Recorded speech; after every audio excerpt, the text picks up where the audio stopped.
everyone! So again, this is Miss Hay Caranza, your licensed real estate broker based in Cavite. Ay, medyo malakas ang ating sounds. Hello everyone! So ayun po, right now, I'm here in Estancia Enclaves just to make a short vlog for my client na nasa ibang bansa, which is si Ma'am Rose. Hi Ma'am Rose! I'm here na sa ating Estancia Enclaves. So right now po kasi I'm going to check her unit kasi number one po, nasa USA siya ngayon, kapapanganak lang ni Ma'am. And ayun Ma'am Rose, congratulations po, sobrang cute ng baby po ninyo. Ayun po, and supposedly, ay, may tumatawag, wait lang. Ayan, sorry. Ayun po, so, dapat po supposedly ang kasama namin sana ngayon for the unit visit is yung kanyang kamag-anak. Kaso nga lang, nasa province. Ayun, so katatapos lang din ng bagyo. As you can see, actually, hindi naman ganun kalakas talaga yung tama ng bagyo dito sa Cavite. Puro hangin lang. And sa mga nagtatanong kung, by the way, kung binabaha dito, hindi po binabaha ang Estancia Enclaves. Ayun, so 101% no flooding dito.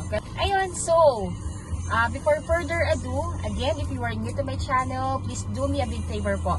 Please subscribe and hit the bell button found at the lower right of this video screen. Ayun po, so, pakita mo nga itong yung yan.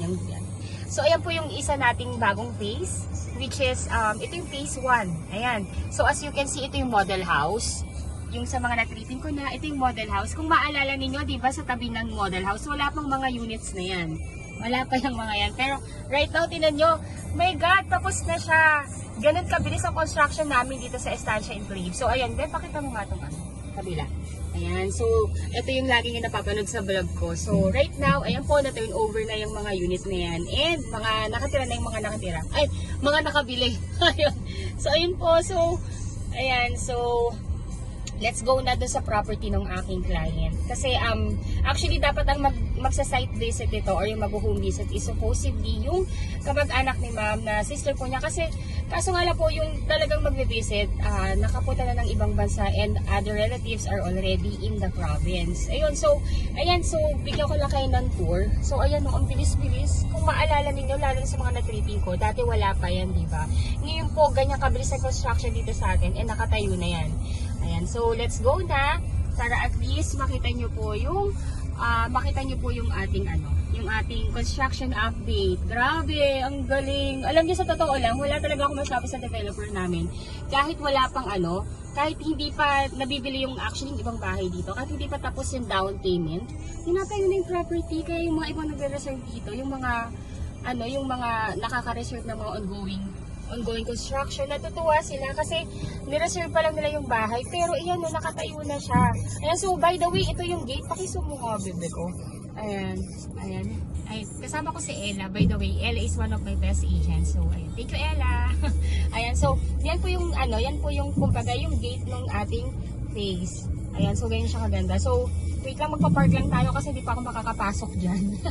Hindi pa makakapasok yung sasakyan natin kasi right now po is ongoing nga yung construction. Then, yung corner lot ng client ko, mamaya, maglalakad lang kami. So, ayun, post ko muna. Lalakarin ko lang, magpa-park lang kami, then lalakarin ko lang yung phase. Ayun, yung mismong unit ni client. Thank you po! Hello, I'm back. So, ayun. Actually, di kami nakapasok doon sa gate talaga kanina yung tinuturo ko kasi ito na pala yung entrance, which is yung new phase. Ayun. Parang na tayo. Hi, ma'am. Opo. Follow lang namin sa Sir Arnel po. Thank you po. Ayun, so, ito na. Ang ganda. Nakakatawa. Super happy. Ayun po. Pasensya na po sa aking reaction kasi sa totoo lang, this is my first time na makapasok dito sa ongoing na phase namin kasi sobrang higpit talaga actually sa totoo lang. Ayun, yung pina-follow namin, si Sir Arnel yan. Yan yung sa nag-a-assist sa amin para makita namin yung unit ng aking client po. Ayun, so, galing, ang bilis talaga ng construction. Oh my God. Pakita mo nga ng maigi. O, diba? Super nice. Ito, yung corner lot na yan, yung yellow. Sa isang client ka na nasa USA din. This one. Ayan. Ayan, just pinapakita ko lang po. Kasi I'm sure napapanood ni Mami Kay yan.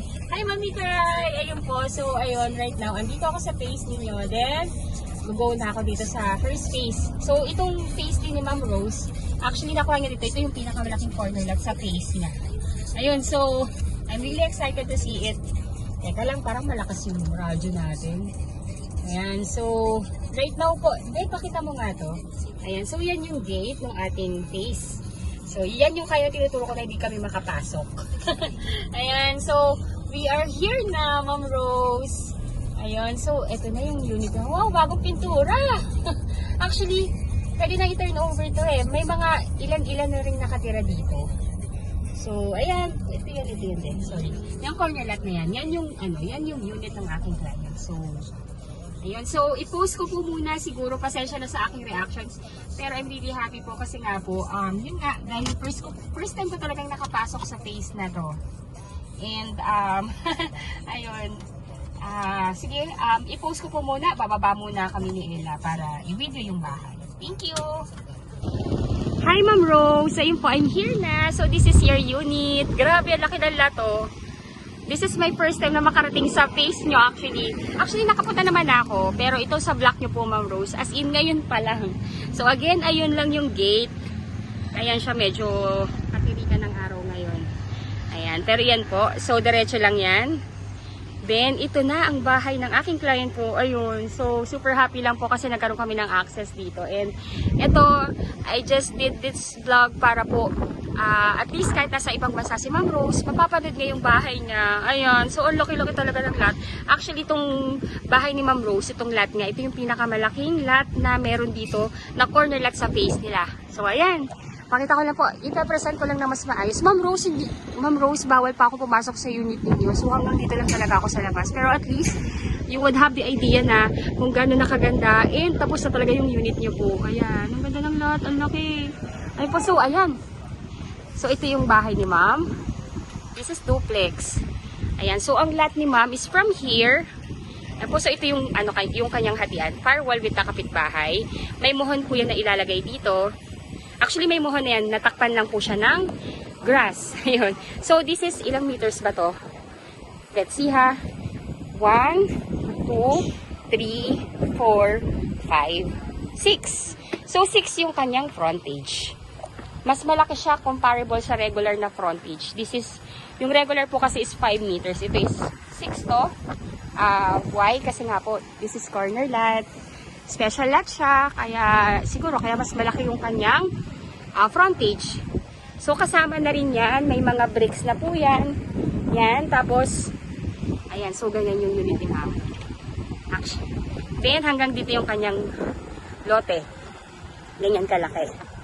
Ayan. So, ganyan kalaki. Medyo madamo lang kasi katatapos lang ng bagyo. And so, this video is recorded this November 11, 2025. So, katatapos lang ng bagyo. Ayan, so ganyan kalaki yung lot ni Ma'am. Isang bahay pa yan actually, isa pang twin homes. Ayan, ikutin natin. Ayan, so hanggang dito yan, yung lote ni Ma'am. Ganyan siya ka-big. Sayang nga, hindi nakita ng sister ni Ma'am. Pero anyway, at least, ito naman yung purpose ko. Kaya binidyo ko na para at least, mas maging happy si Ma'am and mas ma-inspire dito sa kanyang bagong house dito sa atin sa Pinas. Isang bahay pa yan, no? Ang laki. Kahit magtayo pa ng isang house dito si Ma'am, okay lang. May parking pa rin. Ayun, so, ayan. Let's go. Pwede magtanim ng puno, no? Ang laki. So, ito yung hatian with kapitbahay na corner lot din. So, ayan siya. Dito po yan. Then, cemented na yung garage. Ayun, yung half po Ayan, kasi dalawang car po yan. Kung 80 square meter, dalawang car. Pero ito kasi, ang laki, oh. Imagine, ang laki ng lote. Hanggang 5. 5 cars. 5 to 6. 5 to 6 cars, yes. Oo, kaya. So, let's go. Ayan po yung hatian. Grabe. Ang ganda. Nakakatawa po. Ang laki ng lote. Yun, kasi ako po talaga, lot talaga din yung tinitingnan ko. Kasi syempre, number 1, lot naman talaga yung naka-appraise. Ayun. So, ayun po. So, ito yung provision for the lavatory sa labas. Para may dirty kitchen din. Then, laundry area. Ayan po. Ayan.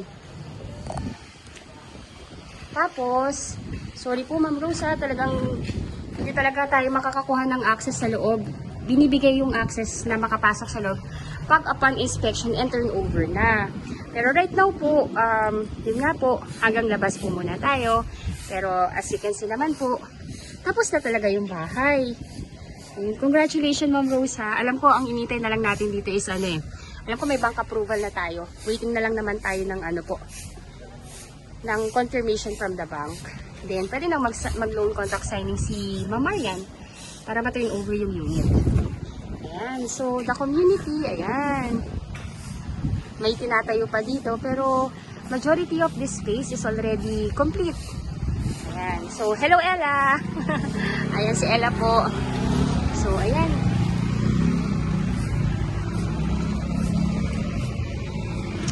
So, bigyan ko kayo ng view ng ating face. Mayroon na daw pong 5 homeowners ngayon dito. So, ayan. Ayun po, Ma'am Rose. Ayun po sa mga ibang client ko po na naiibigan na rin si Estancia Enclaves. Please let me know. Ongoing pa yung 400,000 discount. Kaya, grab the chance. Kasi po, I'm sure po, karamihan po sa inyo dyan, na mga kababayan natin na wala dito sa Pilipinas. I'm sure nagsha-shop na kayo ng, nag-check na kayo ng ng mga property na pwede nyo bilhin dito for your family home or investment. Kung napansin nyo po, yung ibang property dito sa amin sa Cavite, pag mga duplex or mga mga single attached is appraising na siya ng 5 million. Ito po 3.6 million pa lang, ha. This is duplex. By the way po, ha, hindi, yung corner lot po hindi po 3.6. Ang 3.6 po is yung inner lot. Kasi ito kay ma'am is 4.7 po ito kung hindi ako nagkakamali. Ayun po. So sa inner lot natin, kung inner lot po yung magugustuhan niyo, this is only 3.6 million. Complete finish with tiles. Ayun po, kagandahan dito kasi prime location. Napakaganda ng location. Paglabas mo, meron ng Jollibee, may Chowking, may Talipapa, may ospital. Kaya halos talagang sulit na sulit. 3.6 million lang to. Kung yung iba nga pong subdivision or yung ibang pabahay dito sa amin sa Cavite, yung 3.6 townhouse lang yun na Vera. Ito hindi. Duplex na to. Complete finish with tiles at may malaki ka pang lote. Kasi parang ngayon, no, kung maalala ninyo, yung nag-lockdown tayo, nung nag-pandemic, yung halos di tayo makalabas lahat, parang alam mo yun, yung open space naging mahalaga kasi number 1 for ventilation, and of course syempre po parang hindi na rin naman siya luxury kung mangangarap ka ng extra lot or ng duplex or ng corner lot, kasi necessity na siya eh. Kailangan natin ng maayos sa ventilation kasi ngayon po yung heat index natin hindi na bumababa ng 36. Ay, hindi ko naman sinasabing sana laging may bagyo, pero parang yung ventilation ngayon is hindi naman na siya hindi na siya luxury, kaya tayo nag-i-aim ng mga corner lot or ng mga duplex or single attached. So kung ganun po yung gusto ninyo, duplex kunin ninyo para at least para kayo naka-corner lot na din. Ayun, so ayun ma'am, nag-segue lang. Ayun po, so Ma'am Rose, I hope po na happy po kayo and congratulations po. Ito na talaga yung bahay ninyo. Tayo na po siya. Napakalaki. Ito yung dream lot kasi ni ma'am. Gusto niya talaga ng corner lot na malapit sa gate at malapit sa amenities. Ayun, thank you so much for watching. Again, if you are new to my channel, please do me a big favor. Please subscribe and hit the bell button found at the lower right of this video screen. Thank you so much for watching and bless you all po. Bye!